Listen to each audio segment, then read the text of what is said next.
club or which issues matter to whom, now is the place to find out. All that, and it's free, and a success, but not without paying its dues. On a foggy winter Thursday, Buzz Burza makes the rounds delivering what he hopes is turning into a Toronto institution, Now magazine. 70,000 copies in all descend on the city, from the top of Toronto to underground movie houses, from the local bistro to a hospital hallway. But Buzz is more than a delivery man. He's a circulation mastermind, family patriarch, and all-round cheerleader. Since the 60s, Toronto has seen a lot of alternative papers come and go, but Now lives on in its 5th year, and it's still growing stronger. Well, the bottom line is spelled M-O-N-E-Y. It's nice to know that you'll never have to look for another job.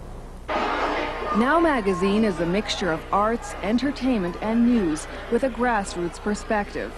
And it's free, paid for by the advertisers, not the readers. The traditional problems of success won't befall us, because I don't think that we're typical people. Some of these not typical people include Alice Klein, executive editor, and Michael Hollett, editor and publisher. They are the core of Now, then and now. It didn't take long in thinking about what we could do to realize there was a hole in Toronto for a different kind of publication. I mean, frankly, when I was thinking about the options available to myself, the existing print options in Toronto weren't that exciting. And that, you know, when you think that through, you realize, well, you can make one that would be exciting. I believe it to be the case that for some people it is a tradition to go on Thursday and pick up their copy of Now and sit down and spend some time checking it out. Okay, well, we charge per 108 characters. The signs of success are everywhere. Architecturally designed high-tech offices in a building they have purchased on the Danforth. Computerized circulation systems and typesetting facilities, and a staff of 30. But it wasn't always so. Now's first issue was published on September the 10th, 1981. Despite the high spirits and higher hopes that launched it, the fledgling paper was in trouble from the start. The bills ran up quickly at the printers, the typesetters, even at local restaurants. When angry creditors pounded on the front door, Hollett and the gang escaped out the back. The staff wasn't paid for a year. The paper was threatened by takeovers. But when family and friends are your backers, you don't jump ship. Yeah, I mean, we had no choice. We had to make it work. We could not lose the money that people, you know, who were close to us, you know, had sort of put in as an expression of their faith. I mean, no way, you know? It just can't happen. I mean, you know, my mother invested her retirement income in us, you know? You can't lose that. The scrimping extended to communal meals prepared by Buzz, while both the paper and staff struggled to stay alive. We did stretch noodles and cheese because we couldn't afford lunch, right? Lunch is expensive when you have absolutely no money. The cooking that we did was just very cheap boarding house fare. Nothing fancy, except the condiments were always good. You know, we always used first-class mustard. None of us had OHIP or any of those luxuries. It really was an important issue just to eat, but it led to, it meant we always ate together, which was good. See, the company that eats together stays together. Staying together was important, but the paper succeeded because it filled a need. It turned the spotlight on a subculture the mainstream press had never found, a world of avant-garde clubs and struggling artists.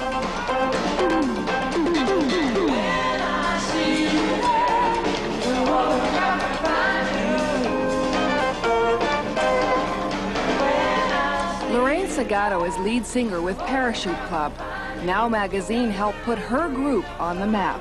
They heightened the profile of local artists, really sort of breathed a lot of life into what we were doing.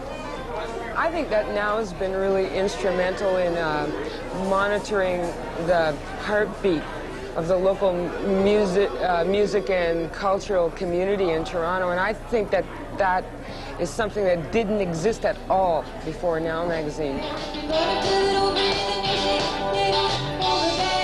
The artists and clubs supported by Now are in turn big fans of the paper. think we have a symbiotic kind of relationship. We both help each other. Richard O'Brien owns the Bamboo Club, a Queen Street landmark. We helped them with some benefits and some fundraisers that they were doing. And they certainly helped us as being the new kids on the block here. So how's doing Yoko Ono on the weekend? Unlike the rigid structures of mainstream newspapers, Now is run as a collective. Everybody owns a share in the company, and everything is open for discussion. I think this is more risky and fun. That's a good reason. This is an amazing shot. Some of the pictures they've used in the past have created a furor. This one caused Now to be banned from City Hall. Provincial politicians were equally shocked by an article on condoms, and Now was also expelled from Queen's Park. But Now's irreverence delights as many readers as it infuriates. It sort of parodies the sort of conservatism that Toronto is. Toronto's always Toronto the good, Toronto the clean. Yet it tries to portray an image that Toronto is something more than Toronto the good. If I'm likely to go to a film or a theater production, it's probably in Now magazine.